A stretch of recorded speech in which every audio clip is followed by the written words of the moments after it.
좋은 아침입니다. 아침의 하나 뉴스 종합 비타민 아침의 매일경제 김은미입니다.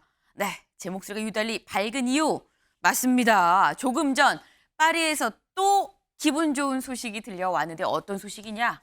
이거죠. 김유진 선수 여자 태권도 57kg급 16년 만에 금메달을 땄습니다. 네, 어제에 이어 오늘도 또 다시 한번 태권도에서 금이 나왔습니다. 지금 현재 이 파리 올림픽 메달 순위를 좀 보면은요. 금 13개, 은 8개, 동 7개, 토탈 6위입니다. 근데 지금 금 13개가 지금까지의 이 역대 이 하계 올림픽 최다 금 타이 기록이에요. 같이 좀 볼까요? 지금 이거는 파리인 건데 그 전에 또 언제 2012년에 무려 12년 전이죠. 2012년 런던 올림픽 때 그리고 2008년 베이징 때 금 13개가 가장 많이 우리가 금을 땄었던 올림픽이었다. 근데 지금 현재 13개다. 어쩌면 13개를 넘어서 최다 기록을 세울 수도 있는 거 아니야? 라는 기대감이 몽글몽글 솟아오르는 아침입니다. 네. 사실 뭐 이 금, 은, 동 메달이 중요하지 않죠. 다만 이 금, 은, 동이라는 메달이 우리 선수들이 정말 열심히 한 어떤 산물인 것 같아서 저희가 좀 더 말씀을 드리는 겁니다만 하지만 금, 은, 동 메달 순위 상관없이 열심히 지금 파리에서 뛰고 있는 우리 선수들 다 모든 이 한마음으로 응원을 하고 있을 거다라는 말씀도 좀 같이 드립니다. 네. 지금 본격적으로 일면에 좀 들어가 볼까요?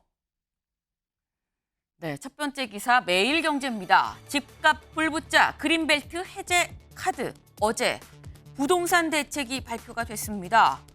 무엇이냐? 집값 불붙자 그린벨트 해제 카드가 나왔다는 건데 그린벨트 해제 이거 이명박 정부 때 나오고 다시 처음 나오는 거죠.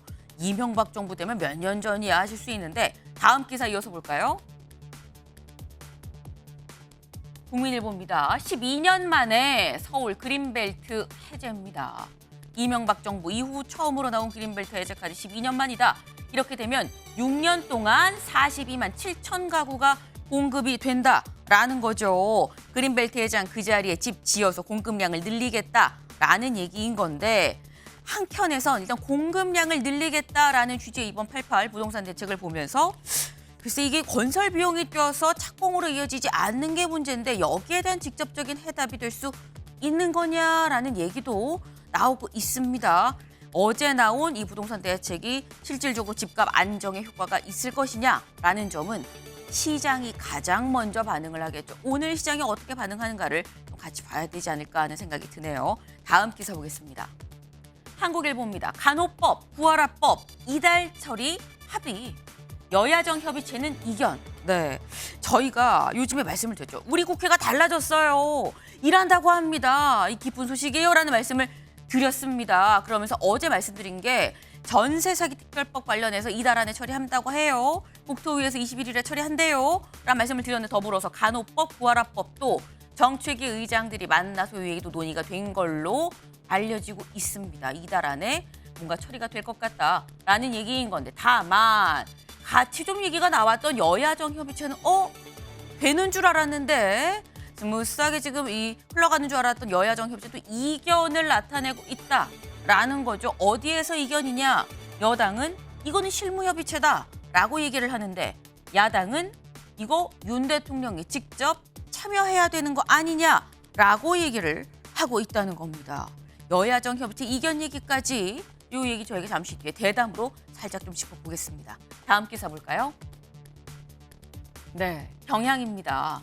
김경수, 조윤선 광복절 특사로 김경수 전 지사 사면 됐는데 사면은 됐는데 복권은 되지 않았죠. 네, 광복절 특사로 이번에 복권 명단에 포함이 됐다라는 겁니다. 네, 근데 김경수 지사가 복권이 된다는 얘기 야권의 대권 주자가 하나 더 늘어난다라는 얘기가 되는 거겠죠. 이렇게 되면 야권 지형이 바뀔 수도 있다라는 얘기가 그래서 같이 나옵니다. 이 얘기도 잠시 뒤에 대담으로 좀 짚어보겠습니다. 다음 기사 볼까요? 한겨레입니다. 네, 양심반에 괴롭다. 김건희 명품백 조사 권익위 국장 숨져. 네, 권익위의 국장이 숨진 채 자택에서 숨진 채 발견이 됐습니다. 근데 이 국장이 어떤 국장이었느냐? 김 여사 이 명품백 사건도 그렇고요. 이재명 전 대표 헬기 이송 사건도 그렇고 지금 정치권에서 이른바 좀 논란이 되는 정치적인 이런 어떤 사건들에 대한 조사를 다 담당을 했었던 국장이었는데 숨진 채 발견이 됐다. 그럼 제목에 양심반에 괴롭다 이 얘기는 대체 누구 얘기냐? 이 얘기는 숨진 뒤에 곁에 있던 지인이 사실 생전에 이런 얘기를 했었습니다라고 얘기를 한 겁니다. 근데 이게 이 지인의 전원이 진짜인지 아닌지 죽은 자는 말이 없죠. 때문에 이후에 결국 남겨진 사람들의 이 발언의 진위 여부로 또다시 논쟁이 불붙지 않겠느냐라는 생각이 좀 듭니다. 다음 기사 볼까요? 동아일보입니다. 대북정찰 핵심 자산 백두 금강기술 털렸다. 백두 금강기술이 뭐냐? 이겁니다. 백두 정찰기와 금강정찰기. 정찰기 기술이 북한의 해킹에 털렸다라는 얘기인 거죠. 정찰기가 뭡니까? 이 북한을 감시하고 관리하는 어떻게 보면 귀, 눈이라고 할 수 있는 건데 관련해서 북한 해킹에 이게 털렸다라는 겁니다. 근데 보면 요즘에 자꾸 뭔가 이런 사안들이 자꾸 터져 나와요. 국정원이 해외 나가서 카드 쓰고 포인트까지 정립을 해서 들통이 나고요. 네. 군이 안가 이용을 민간인한테 허용을 하는 사안도 있었습니다. 안보 관련해서 계속 하나둘 터져 나오는 이런 얘기들이 그래서 이게 그냥 터지는 거냐. 하인리 법칙이라는 얘기가 있죠. 네. 큰 일이 하나 터지기 전에 야금야금 징후들이 사실상 발생을 한다라는 겁니다. 네. 우리가 지금 좀 염두에 둬야 될 법칙이 아닌가 하는 생각을 좀 해봅니다. 다음 사진 기사 볼까요? 네. 이 사진 누구냐? 네, 맞습니다. 우리 박태준 선수입니다. 어제 이 시각 우리 박태준 선수 금 땄어요 라고 말씀을 드렸었죠. 기뻤던 그 순간. 네, 그리고 박태준 선수 근데 옆에 누가 또 어깨 동무를 하고 지금 옆에 같이 있어요. 누군가 봤더니 어제 같이 이 경기를 했었던 상대 선수죠. 이 아제르바이잔의 가심 마흐메도프 선수입니다. 사실 어제 기권을 했었습니다. 왜? 경기를 하면서 두 사람이 발이 엉켜서 넘어지면서 좀 부상을 좀 심하게 당했었는데 그러다 보니까 결국 아파서 기권을 할 수밖에 없었던. 근데 기권을 했지만 결승전의 기권이기 때문에 은메달이죠. 시상식에 오르는데 우리 박태준 선수가 같이 부축을 해주고 있는 바로 그런 모습입니다. 네. 우리가 참 밤잠을 설치면서 열심히 또 올림픽을 보는 이유가 물론 우리 선수들에 대한 응원도 응원입니다만 또 이런 모습을 보고자 우리가 이 올림픽을 보는 건 아닌가라는 생각도 좀 같이 드네요. 아침의 매일경제 뉴스 종합 비타민 언제나처럼 TV로 좀 크게 보시다가요. 궁금한 점 유튜브 댓글로 남겨주시면 같이 좀 얘기를 보겠습니다. 오늘 함께해 주실 분들 소개합니다. 안녕하세요.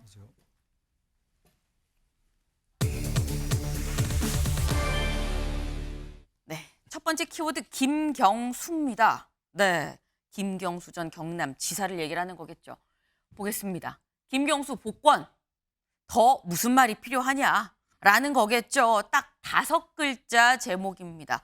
김경수 전 지사 복권 될 것 같다라는 거예요. 이번 광복절 특사에 조윤선 전 이 정무수석, 이 조윤선 전 장관도 포함해서 안종범, 현기환, 원세훈 등등등 다 같이 들어간다라는 거죠. 복권 대상자들 쭉 좀 사진을 같이 좀 볼까요? 네, 제목에 단독으로 나왔던 김경수 전 지사 있고요. 조윤선 전 정무수석, 더불어서 현기환, 안종범, 원세훈. 국정농단 사건으로 사실 형을 살았던 사람들도 이번에 대다수 사면 복권이 된다라는 겁니다. 하지만 이 많은 사람 중에 조선일보는 딱 한 명만 뽑아서 제목에 넣었죠. 김경수 전 지사. 네, 윤영걸 대표님. 김경수 지사의 이번 광복절 특사 복권 예상하셨습니까?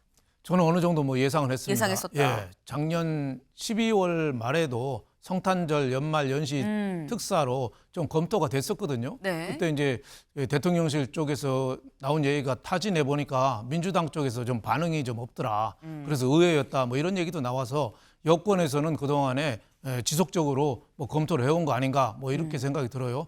김경수 경남지사는 아시다시피 그 친노의 그 적장자죠. 네. 적장자니까 지금 민주당에서는 일극 체제, 이재명 대표 빼놓고는 전 대표죠. 빼놓고는 아예 없는 정도의 당인데 김경수 경남지사가 만약에 복권이 된다면은 이재명 외에 다른 또 라이벌이 하나 나와서 민주당에 좀 새로운 활력소가 되는 거 아닐까. 그러니까 잘해서 돌아온 뭐 라이온킹이 될 수도 있고 네. 아버지 무파샤를 죽인 원수를 갚는 신바가 될 수도 있고 아니면 그냥 파라코에 그칠 수도 있고 여야가 상당한 중요한 변수를 가진 인물이 될 수 있겠다 이런 생각이 좀 듭니다.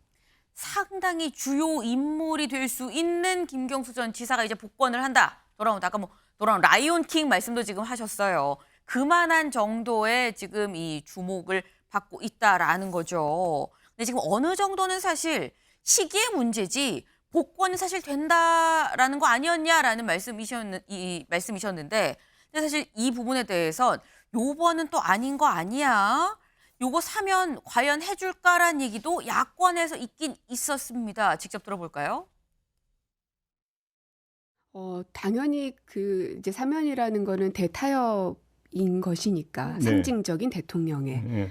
제스처이기 때문에 복권을 해야 한다고 생각하고 뭐 저는 계속 그렇게 주장을 해왔으니까요. 네. 그러나 지금 현재 윤 대통령이 취하는 스탠스를 보면 별로 이렇게 청신호로 보여지지는 않아서 좀 답답한 심리입니다. 안 해줄 것 같다. 이 사면이라는 게 국민 통합 이런 차원에서 단행하는 거잖아요. 네. 그런 측면에 보면 김경수 지사를 좀 복권시켜주는 게 네. 합리적인 것 같아요. 광복절 때 복권 해야 된다고 보세요? 네만 복권했으면 좋겠습니다.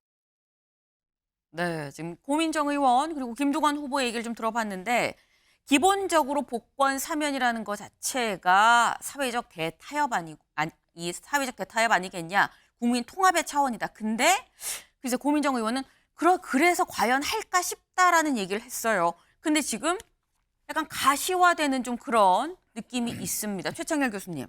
그러면 이번 이 김경수 지사가 복권이 된다는 건 대통령이 국민 통합을 생각한 대타협 카드를 꺼내 들었다라고 야권에선 볼까요?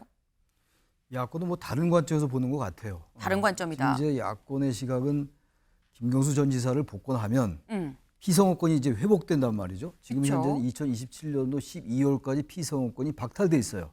복권이 되면은 이제 거기서 자유로워지는 거기 때문에 뭔가 야당의 분열을 노리는 게 아니냐 뭐 이런 식의 관점이 좀 있는 것 같아요. 근데 글쎄 여권이 뭐 어떤 생각으로 이 사면 복권을 하는지 모르겠습니다만 제가 볼 때 2022년도 12월 특별사면으로 이미 석방이 됐기 때문에 네. 2024년 아닙니까? 지금 8월 달이고 거의 2년이 다 됐는데 복권할 때가 된 것 같아요. 그리고 지금 뭐 드루킹 댓글 조작 사건이 오래전 얘기인데 2017년도 벌어진 사건 아닙니까? 네. 여러 얘기가 많이 있었고 게다가 지금 뭐 이 김경수 전 지사만 복권시키겠다는 게 아니라 조윤선 전 장관도 복권시키겠다는 거기 때문에 뭐 어쨌든 이 복권 얘기가 나오면 항상 여야의 얘기가 많아요.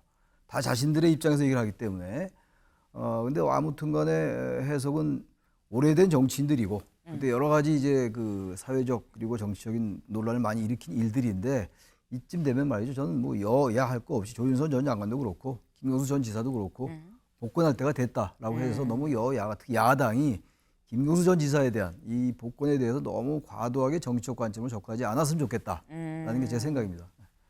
사실 지금 거론되는 사람들이 다 이제 복권 될 만한 시기가 됐다. 여기에 뭔가 정치적인 해석을 더 씌우지 말고 그냥 있는 그대로 좀 받아들이자라는 뭐 그런 말씀이셨어요.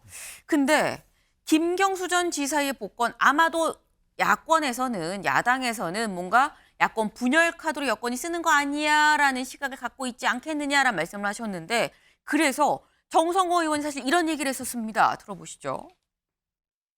대선 앞두고서 그때는 조금 아니죠. 약간 분열의 기미가 있을 때 예. 여권에서 김경수 지사 복권 카드 쓰지 않겠나 생각을 합니다. 저는. 사실 사면은 국민 통합을 해서 해야 되는데 네. 통합이 아니라 야권 분열용으로 왜 약간 사면 카드를 쓸 가능성이 많습니다. 그래요? 네, 정성호 의원은 아마 대선 즈음 돼서 잠룡들 뭐 누구 없냐, 뭐 후보들 이런 얘기가 막 나오고 할 때 그때 짠 하고 복권을 해서 뭔가 야권 분열용으로 여권에서 쓰지 않겠냐. 그래서 지금은 아닐 것 같다. 아직 많이 대선이 남아서 지금은 아닐 것 같다라는 그런 취지의 말을 했는데 지금 현재 복권이 가시화되고 있는 상황입니다. 근데 여기서 드는 의문은 이런 거예요. 임세영 대변인님. 그럼 이재명 대표 입장에서는 상대적으로 경쟁자가 아까 뭐 또 다른 대선 후보가 또 하나 나오는 건데 매도 빨리 맞는 게 나은 겁니까? 근데 환영할 일인 것이죠. 어쨌든 민주당의 자산인 것이고 뭐 자꾸 이제 갈라치기라는데요. 그냥 민주당원이었고 유망한 정치인이었습니다. 네. 그러니까 뭐 이게 경쟁자가 왔다고 뭔가 균열을 일으킨 걸 바라는 것 같은데요. 전혀 그런 거 없고 오시면 환영이고 저희는 언제든 준비가 되어 있습니다. 오히려 지금의 그 윤석열 정권에서 사면만 시키고 복권은 놔둔 것 이거 매우 정치적인 속셈이기 때문에 저는 그때 같이 사면 복권 하셔야 되는 게 맞냐라는 게 민주당의 입장이었습니다. 이걸 자꾸 이용하는 거 이 때마다 사면 복권 시기 때마다 자꾸 이 얘기가 나오는 게 그게 이제 획책 아니냐라는 생각이 들고요. 그리고 또 매우 신기한 것은 이런 얘기도 있습니다. 그리고 이걸 그 구색 맞추기 아니냐. 그럼 지금 아까 그 우리 영상에 보시면 사면 앵커께서 복권 말씀하신 나온 것처럼 대상자들. 네, 뭐 등등히 보시면은 전부 다 그냥 국민의힘 분들이셨어요. 그냥 박근혜 정부 때 계셨던 분들이나 이명박 정부 때 국정농단 계셨던 때 분들. 대상자들이 좀 많았죠. 그렇죠. 그런 분들의 그냥 어떻게 보면 끼워 맞추기 물타기 용이냐 이것도 굉장히 굴욕스러운 겁니다. 그래서 이런 부분도 굉장히 좀 바람직하지 않은 모습인 것 같다고 생각이 들고요. 그리고 또 지금 자꾸 이 얘기가 나오는 것은 8월 8일로 광복절 아닙니까? 8월 18일이 민주당의 전당대회입니다. 그러니까 사실상 축제인 것이죠. 이럴 때 약간 막 획책해가지고 물 뿌리기를 딱 하는 시도 아니냐라는 그런 의심이 들 수밖에 없고요. 그리고 또 신기한 것은 아까 말씀드린 그 국정농단 세력들을 네. 사면 복권시키는 것은 그 자기 부정 아닙니까? 저는 그래서 매우 신기한 지점을 발견했습니다. 그런데 분열을 기대하시겠지만 전혀 그런 것은 걱정 안 하셔도 된다. 열심히 견제를 저희는 잘 할 것입니다. 네. 네. 야권 분열 이런 거 없다. 뭐 오면 환영이지 이 말씀이에요. 다만 야권에서 생각하는 건 좀 의아한 게 신지호 의원님. 네. 지금 말씀을 그렇게 하셨거든요. 아니 왜 8월 18일에 민주당 전당대회에 있는데 묘하게 8월 15일 며칠 전에 지금 이렇게 딱 내놓는 건 오히려 뭔가 다른 노림수가 있는 거 아니냐? 뭐 이런 취지의 말씀을 하셨어요. 그러니까 뭐 찬성 환영한다는 건지 뭐 불쾌하다는 건지가 애매해요. 근데 제가 보기에는 아마 민주당 내의 반응이 네. 이 겉으로 드러내는 반응은 상당히 조심스럽게 하겠지만요. 속으로는 확연하게 갈릴 게 자명해 보입니다. 아까 그 정성호 의원이 얘기한 거 네. 뭐 방송에 나와서 얘기했기 때문에 굉장히 좀 이렇게 차분한 톤으로 얘기했지만 아마도 그 이재명 대표 측에서는 김경수 전 지사 복권에 대해서 불편함을 넘어서 이 대통령이 이게 무슨 이 수를 쓰는 것이냐 상당한 그 반발이 있을 것 같고요. 뭐 이제 친문 진영에서는 뭐 구심점이 생긴다고 또 환영할 것이고. 네. 그런데 이게 국민 통합 차원에서 된다고 하는데 야권의 주류 세력이 이건 정치 공작이다. 야권 분열을 노린 이 복권이다. 어떻게 사면 복권을 이런 데 쓸 수가 있느냐. 뭐 이렇게 저는 비난하고 나올 가능성이 대단히 높다. 이렇게 보여지고요. 그런데 또 한편으로 이쪽 그 우파 진영에서도요. 김경수 복권에 대해서 상당히 비판적인 여론이 많습니다. 왜냐하면 김경수 전 지사는 그냥 단순한 선거사범이 아니고 국사범이다. 왜? 민주주의의 근간인 이 선거제도를 교란시키고 드루킹 댓글 공작, 엄청난 이 자유민주주의 기본 질서를 파괴하는 행위를 했는데 이제까지 거기에 대해서 단 한마디 유감 표시도 안 했어요. 그리고 본인은 진실의 법정에서는 무죄인 것처럼 그런 발언을 쭉 해왔고 자신의 행위에 대해서 조금이라도 뉘우치거나 반성하거나 이게 한 번도 없었습니다. 그런 사람을 왜 굳이 저렇게 복권을 해서 정치 활동을 재개하도록 해야 되느냐. 또 이런 또 비판 여론이 있기 때문에 이 조치를 통해서 과연 국민 통합의 기운이 높아질지 네. 오히려 이게 새로운 분열의 씨앗이 될지 알 수 없는 상황이라고 봅니다. 네. 사실 많은 사람들이 궁금해하는 포인트가 바로 그 포인트입니다. 이번 복권 사면을 이 복권을 통해서 이게 국민 통합으로 여겨질 것이냐 아니면 야권 분열, 뭐 전반적인 여야의 또 분열, 또 다른 분열로 이어질 것이냐라는 점인 건데 일단 김 전 지사의 이 복권에 대해서 김두관 후보가 오늘 아침에 새벽에 일찍 SNS에 글을 올렸어요. 뭐라고 올렸느냐 같이 볼까요? 김경수 전 지사가 복권 대상이 된 걸 대환영합니다. 김경수 전 지사의 복권이 야권 분열의 노림수란 얘기는 적절치 않다고 생각합니다. 민주당의 다양성, 역동성을 살리고 회복하는 계기가 될 겁니다라고 얘기를 했습니다. 여기서 말하는 사실 민주당의 역동성 얘기, 뭔가 회복하는 얘기, 요 얘기는 김두관 후보가 지금 계속 이 당대표 경선을 하면서 꾸준하게 얘기를 하고 있는 바로 그 포인트죠. 그렇다고 하면 임세영 대변인님, 여기서 드는 생각은 이번 전당대회, 아까 말씀하셨어요. 18일 며칠 앞두고 그렇게 복권을 하는 건 노릴 수 있는 거 아니냐는 말씀하셨는데 이번 전당대회에 물론 어대명의 아성을 깨긴 어렵지만 김두관 후보의 지지가 올라갈까요? 어떻게 보십니까?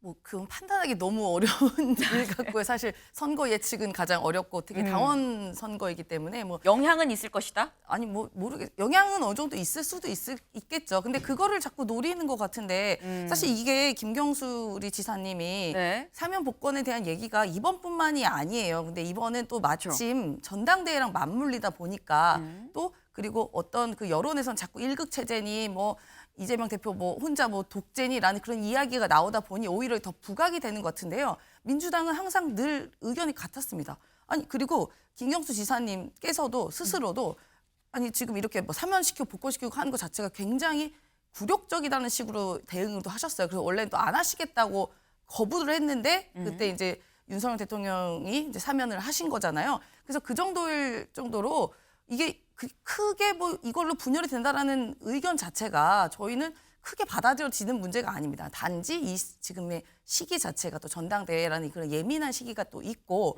또 지금 뭐 국민의힘이나 뭐 여러 그 다른 쪽에서는 이재명 대표 체제에 대한 여러 가지 흔들기들이 있기 때문에 자꾸 얘기가 나오는데 제가 알기로는요. 이재명 대표 전 대표와 김경수 전 지사님이 두 분 또 굉장히 각별한 사이입니다. 뭐 예전에 뭐 협의한 것도 많고 정책 협의 같은 거 굉장히 많이 했고 네. 두 분이 저는 제가 알기로는 각별한 사이입니다. 그래서 이걸 자꾸 갈라치기 하는 게 참 답답한 노릇입니다. 네, 뭐 시기가 그러니까 어쩔 수 없지만요. 그래서 제가 계속 얘기 드리는 게 분열을 기대하겠지만 그 기대는 그냥 접으시는 게 좋겠다. 말씀드립니다. 네. 김경수 전 지사로 인해서 이재명 대표 뭐 라이벌 이런 식으로 약간 보지 말아달라. 그냥 민주당의 큰 정치인이 한 명이 복권이 되고 우리는 환영할 일이다라는 뭐 그런 취지의 지금 말씀이에요. 일단 김경수 전 지사 복권이 되면 자꾸 뭐 갈라치지 말아라라고 말씀을 하셨는데 국민일보 기사를 좀 같이 볼까요? 국민일보는 이렇게 썼습니다. 김경수 복권 결정 민주 권력 구도 미묘한 균열. 미묘하게 균열이 권력 구도에 생기지 않겠느냐라는 겁니다. 왜? 하늘 아래 태양은 둘이 될 수가 없는데 결국 3년 뒤 대선에서 마지막 태양 하나가 누가 될 것이냐. 그럼 사실 이 얘기는 최청일 교수님. 그리고 이재명 대표의 경쟁자가 등장했기 때문에 권력 구도의 균열이 있을 수밖에 없는 거 아니냐라는 취지의 얘기 아닙니까? 그렇죠. 당연히 그렇죠. 그럼 민주당의 저런 시각이 만약 아까 정성호 의원은 영락없이 그런 이 입장에서 기조로 얘기를 하는 네. 것 같은데 글쎄요. 이재명 대표 전 대표죠. 지금 대표 후보인데 이분의 사법 리스크가 어떻게 될지를 알 수 없기 때문에 지금 그런 얘기들은 다 어떤 사법 리스크를 극복한다는 전제의 얘기예요. 이재명 대표 전 대표의 사법 리스크가 만약에 극복이 안 되면 이런 얘기는 다 무효입니다. 아무튼 이제 극복된다는 전제로 한다면 그러면 이재명 대표 혼자서 뭐 후보 추대됩니까? 그건 말이 안 되잖아요. 제1야당의 후보가 그런 일이 없었고 말이죠. 저는 그래서 이 야당 일각에서 자꾸 이걸 뭐 분열이다, 균열이다 이렇게 또 여권이 일부러 이렇게 시킨다. 이게 뭐 어차피 복권 시켜야 되지 않겠어요? 그리고 이게 지금 보세요. 2022년도 12월 이제 윤석열 정권 때 이제 복권이 네. 됐어요. 처음에 사면이 됐단 말이죠. 그러면. 그 당시 아예 사면을 시키지 말든가. 사면 시켰으면 복권 시키는 게 맞아요. 2년쯤 됐으니까. 근데 지금 또 하나 얘기가 8월 18일 날 앞두고 왜 복권 시키냐. 이걸 8월 18일 전당대회를 하지 말든가. 그럼 뭐 사면을 8월 15일 크리스마스 이럴 때 하지 언제 갑자기 8월 1일 합니까? 말보기 합니까? 입추합니까? 처소야 합니까? 그러니까 그런 시각이 그 날짜가 8월 15일이잖아요. 네. 민주당에서 8월 18일 날로 전당대회 받아놓은 거기 때문에 저는 그런 관점은 맞지 않는 것 같고 왜 공교롭게 그 8.18 전당대회 앞두고 이렇게 복권시키느냐. 저는 그거는 너무 속 좁은 해석이라고 보고 네. 아무튼 간에 여권도 뭐 미필적 고의 같은 게 있겠죠. 김경수 지사 나와서 친문 친노와 이 지금 친명가의 뭐 대결 구도가 분명히 존재하는 거니까 네. 균열이 오는 것도 분명히 봐줄 수 있어요. 뭐 야당은 안 그럽니까? 지금 한동훈 제3자 특검에 대해서 약간 균열을 노린다 뭐 이런 시각도 또 있는 거 아니에요. 그건 정치가 다 그런 건데 중요한 거는 여야의 생각을 떠나가지고 이런 양반도 한번 저 대선에 하게끔 해야 되는 거 아니에요? 그리고 민주당으로서도 그래요. 어떻게 계속 이른바 일거치자라는 말도 많이 하는데 어떻게 이재명 대표 혼자만 가냐고요. 이런 후보들이 자꾸 나와서 역동적이고 좀 뭔가 움직이는 그런 쪽으로 가는 게 민주당으로서도 좋다라고 생각합니다. 이건 그러니까 어떻게 보면 관점에 따라서 민주당을 도와주는 것도 있어요. 도와주는 것일 수도. 보기에 따라서 말이죠. 꼭 그렇게 뭐 분열이 아니라 역동성을 증폭시켜서 민주당을 더 중도층의 지지를 만약에 관심 끄게 한다면 보기에 따라서는 오히려 민주당을 더 도와줄 수 있다라는 관점도 있기 때문에 네. 과도하게 한 가지 관점을 보지 말아달라 말씀 제가 드리는 겁니다. 네. 지금 김경수 전 지사가 온 게 뭐 야권 분열이 아니라 더 파이가 커지는 거 아니냐. 파이 더 키워서 민주당이 더 많이 먹을 수도 있는 거지. 득이 될 수도 있다. 뭐 그 말씀을 지금 하셨어요. 그리고 일단 국민들 입장에서는 선택지가 더 많아지는 게 좋은 상황 아니겠느냐라는 말씀이셨는데 다음 기사를 좀 볼까요? 술렁이는 야권, 친문계 김경수 중심으로 뭉칠 수도. 친문계에서 일단 아까 친문 적장자 이 김경수 전 지사가 등장을 하면서 중심으로 뭉치는 거 아니야라는 얘기가 나오고 있다라는 겁니다. 근데 사실 또 한편으로는 윤영걸 대표님. 네. 김경수 전 지사 중심으로 뭉치기에는 지난 총선 때 공천 파동을 거치면서 친문이 대거 포함된 비명계가 상당히 지금 원외로 다 날아갔거든요. 그러면 지금 원내에서 힘을 실어줄 세력이 있냐라는 얘기도 있어요. 그런 의미에서 당장 김경수 저 지사가 네. 복권이 되더라도 바로 힘을 쓰기는 어렵죠. 지금 친문 쪽 세력들, 친노 세력들은 지금 풍찬 노숙하고 있습니다. 예, 바람 맞으면서 밥 먹고 지금 길거리에서 자고 있어요. 어디 먹을 데가 없어요. 네. 유일하게 좀 쉴 데가 어디냐면 김동연 경기도지사 거기에서 자리 몇 개 줘가지고 몇 사람 거기서 뭐 자문위원으로 좀 해서 좀 먹고 살 정도라고 그래요. 그러니까 김경수 후보라는 그 지사가 와도 당장 힘을 발휘하기는 어렵다. 그리고 또 그 친문 세력의 보수인 문재인 대통령이 또 뭘 역할을 하기도 좀 어려워서 저는 당장은 힘을 발휘하기는 어려운데 그 계기점이 어디냐? 이재명 차기 대표 확실시되는 이재명 의원이 네. 사법 리스크 올 연말에 1심 나오잖아요. 1심 나올 가능성이 많아요. 네. 내년에 어떻게 될지 몰라요. 상당히 여러 가지 공직선거법이나 뭐 여러 가지 간단한 그 쌍방울 대북송금이나 네. 간단한 재판이 아니에요. 거기서 만약에 유죄가 나온다. 그럼 상황이 저는 확 바뀔 거라고 봐요. 오히려 그 임종석 지난번에 공천 못 받은 사람이나 박용진 네. 전 의원이나 뭐 김동연 경기도지사나 이런 사람들이 뭉쳐서 힘을 발휘할 가능성이 상당히 많다. 그래서 이재명 지금 차기 대표로 확실시되는 이재명 입장에서 보면은 지금 가상의 적이 아마 1번이 김경수, 2번이 조국일까 아닌가 싶어요. 그래서 둘이 사이 좋다고 그랬는데 권력은 부자 간에도 사생 결단하는 게 권력입니다. 저는 그래서 지금 이재명 후보가 네. 지금 상당히 긴장하고 있을 거다. 그리고 당황하고 용산에 대해서 또 화를 낼 수도 있겠다. 하지만 아까 최 교수님 말씀대로 이게 건전한 여야 관계, 민주당의 건전한 경쟁 관계로 해서는 굉장히 좋은 거다. 지금 민주당은 정상적인 민주당이 아니잖아요. 90% 지지율 나오는 당이 제대로 된 당이라고 볼 수 있습니까? 김경수라는 분이 와서 좀 폭발적인 역할을 하길 기대합니다. 뭔가 민주당의 매기의 역할로서 일단 등장을 하지 않겠느냐라는 말씀이에요.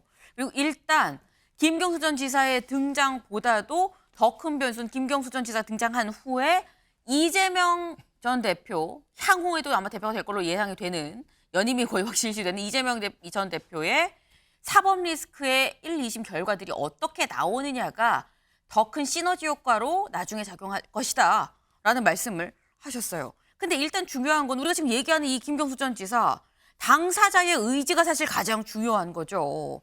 김경수 전 지사, 가장 최근에 우리가 들은 얘기는 이 얘기였습니다. 들어보고 올까요? 정치는 국민들에게 희망을 주어야 하고 그리고 갈등의 조정자가 되어야 된다고 생각합니다.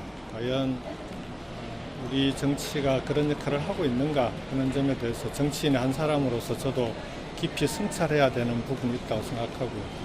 오히려 그런 역할을 잘 해 나가고 있는 나라들을 좀 찾아보고 우리와 무엇이 다른지 그런 것들을 좀 깊이 있게 고민하고 연구해 보려고 생각하고 있습니다. 이번에 나가면 그리고 연말쯤에 아마 귀국하게 되지 않을까 싶습니다. 네. 김경수 지사가 지난 5월에 들어왔다가 6월에 대략 한 달쯤 있다도 나갔죠. 그런데 들어올 때 기자들이 물어볼 때는 아유 저는 뭐 현실 정치와는 좀 떨어져 있는 사람이에요라는 취지로 얘기를 하다가 출국을 하면서 뭐라고 얘기했느냐? 지금 들으신 것처럼. 네. 지금 정치가 갈등 조정자가 되는데 그러지 못하고 있어서 내가 그런 나라들을 찾아보고 우리랑 뭐가 다른지 고민을 좀 해보고 오겠다. 연말쯤에 귀국합니다라고 얘기를 했습니다. 신지호 의원님. 네. 지금 김경수 전 지사 얘기를 들어보면 입국할 때랑 출국할 때 살짝 좀 결이 그때 달라서 왜 다르지? 그때도 한참 얘기가 있었거든요. 김경수 전 지사는 8.15 광복절 복권을 어느 정도는 염두에 두고 있었던 걸까요? 저는 뭐 그 김경수 지사의 복권을 위해서 네. 물 밑에서 노력한 사람들이 좀 있는 걸로 알고 있습니다. 있는 걸로 알고 있고 그 뜻이 이제 실현이 된 건데 네. 아마도 이제 이재명 대표 진영에서는 여기에 대해서 뭐 공식적으로 불쾌하다, 왜 야권 갈라치기를 시도했냐 이렇게 내놓고는 반발하기가 참 힘들 거예요. 왜냐하면 그래도 민주당의 같은 식구인데 식구가 정치적인 자유를 되찾은 거에 대해서 어깃장을 놓는다는 게 좀 그렇잖아요. 근데 속으로는 엄청나게 부글부글 끓어오를 수밖에 없을 것이다. 더군다나 10월에 거의 뭐 당선 무효형이 나올 게 굉장히 유력해 보인다는 두 개의 그 재판을 앞두고 있는 상황에서 저렇게 본인의 대체제가 될 수 있는 사람을 이렇게 풀어놓는 거에 대해서 상당한 그게 있을 것 같고요. 더군다나 지금 여야 또 영수회담 하자고 제안해 놨잖아요. 네. 그런데 거기에 대해서는 용산의 반응이 부정적이에요. 시큰둥하고. 그런데 김경수 전 지사를 복권했다. 도대체 우리를 어떻게 알고 이런 거를 하느냐. 뭐 이렇게 생각을 안 할 수가 없을 거라고 봅니다. 그래서 아마도 이제 이 김경수 복권으로 인해서 네. 용산과 이재명 대표 간에 이거는 굉장히 좀 더 멀어졌다. 가파르게 긴장 지수가 높아지지 않을까 이렇게 보여집니다. 지금 사실 김경수 전 지사의 복권이 단순히 복권뿐만이 아니라 지금 얘기가 나오고 있는 영수회담 얘기까지도 같이 좀 같은 틀로 좀 볼 수 있지 않겠느냐. 지금 김경수 전 지사가 복권되면서 친명에서 내색은 못하지만 상당히 불쾌하기 때문에 영수회담 가능성은 더 멀어진 것 같다라는 취지의 말씀을 하시죠. 다만 이제 말씀 중에 나온 뭐 앞으로 남아있는 당선 무효형이 뭐 유력하다라는 말씀은 이제 개인 의견이라는 걸 한번 좀 말씀을 드립니다. 일단 이 부분에 대해서 친명에서는 굉장히 불쾌할 것이고 영수회담도 그래서 더 가능성이 멀어졌다라는 취지의 말씀하셨는데 김세영 대변인님 어떻게 보십니까? 불쾌한 게 없는데 자꾸 불쾌를 자꾸 조장하시는 것 같아가지고 제가 어떻게 말씀드려야 되는지 모르겠어요. 그래서 이제 자꾸 이제 분열을 시키는 게 왜냐면 DJ, 친노, 친문 뭐 이러면 지금은 친명이겠죠. 이런 게 분절돼 있는 게 아닙니다. 그냥 쭉 이어져 있는 민주당의 어떻게 보면 가치가 이어져 나가는 거예요. 어떻게 보면 대통령이셨고 또 대선을 나갔던 사람이고 대표였고 그러니까 이게 이어져 나가는 거지 여기서 딱딱딱딱 끊어가지고 여기는 친노 친문 여기는 뭐 친명 이게 그게 아닙니다. 지금 현역 의원들 보십시오. 여기서 친노 친문 아니었던 분 계십니까? 많이 없어요. 초선 계신 분들 말고 많이 없습니다. 그리고 이번에 잘 안 되신 분들도 보면은 이게 뭐 자르고 이런 게 아니라 경선에서 진 경우예요. 아까 뭐 박용진 의원님 얘기하셨는데 이분은 누가 봐도 그 당시에 비문이었습니다. 그럼 반문 네. 오히려. 그런데 이건 어쩔 수 없이 경선이라는 그 민주적 절차에 의해서 탈락되신 분인데 이게 친문이니 친명이니 자꾸 이거를 분열이 되는 게 답답한 노릇입니다. 그래서 그런 게 아닙니다. 그리고 조금 아까 이건 좀 정정을 드려야 되는 부분이 민주당이 뭐 정상적인 당이 아니다라고 얘기하셨는데 이건 진짜 모욕적인 것입니다. 왜냐? 민주당 권리당원만 230만 명입니다. 그럼 대한민국의 230만 명이 정상적인 사람은 아니지 않습니까? 그러니까 어떻게 보면은 한 국가의 그 국민의 어느 정도의 약간 대표성 갖고 있는 그 당의 정치적인 그 지지자를 정상적이지 않은 건 그건 조금 좀 그건 정정해 주시면 좋겠다라고 말씀드리고 싶습니다. 알겠습니다. 네. 그러니까 일단 아까 뭐 굉장히 뭐 90%까지 지지를 받는 게 상당히 이례적인 일인 건 맞죠. 그러니까 그러다 보니까 그런 말씀까지 좀 나왔었던 건데 요걸 한번 여쭤볼게요. 아까 저희 그 자료 화면으로 나왔지만 김경수 전 지사가 들어와서 평산마을 양산도 방문을 했었거든요. 문재인 전 대통령을 만났었습니다. 근데 그러면 임세영 대변인님, 문재인 전 대통령은 지금 사실 퇴임했지만 한두 번씩 목소리를 내고 있는 상황이거든요. 김경수 지사 복권이 결정이 되면 적극적으로 어떤 후방 지원에 나설 거라고 보십니까? 저는 당연하다고 생각합니다. 왜냐하면 문재인 대통령은 민주당의 어떻게 보면 전직 대통령으로서 굉장히 큰 어르신이에요, 이제는요. 그러니까 네. 누가 됐든 민주당의 자산이라고 생각하시기 때문에 그 어느 분도 지지할 것이다. 그 누가 됐든 또 다른 또 그 유력한 정치인이 계시면 또 거기서 또 지원을 할 것이고 또 만나자고 또 얘기도 하실 거고 저는 그 부분은 동의합니다. 예. 그건 지금 이재명 대표한테도 마찬가지로 하고 계세요. 그 부분은. 네. 문재인 전 대통령은 공평하다 뭐 이런 말씀을 지금 하신 것 같아요. 네. 이재명 대표한테도 뭐 나중에 혹시 복권이 된다 그러면 김경수 지사한테도 똑같이 하지 않겠느냐 말씀인데 근데 사실 이게 복권이 확정적입니다라고 말씀을 딱 드릴 수는 없는 게 복권 대상자에는 올라가 있습니다. 하지만 다음 기사 볼까요? 중앙일보. 김경수, 조윤선 광복절 복권 대통령 최종 결정만 남아. 대통령의 최종 결정이 남아 있는 상태입니다. 대통령이 결정하고 그래서 국무회의에서 23인수 국무회의에서 좀 결정이 돼야 최종 확정이 되는 건데 근데 신지호 의원님 네. 아까 그 말씀하셨죠. 우파에서는 또 이런 얘기도 있다라고 하시면서 아니 당사자가 본인이 받은 혐의 그리고 유죄에 대해서 잘못했다라고 인정을 하지 않는데 왜 복권 시켜주냐라는 얘기가 우파에서 있다고 말씀하셨어요. 어제 저녁 밤 무렵에 이제 그 기사가 뜨기 시작해가지고요.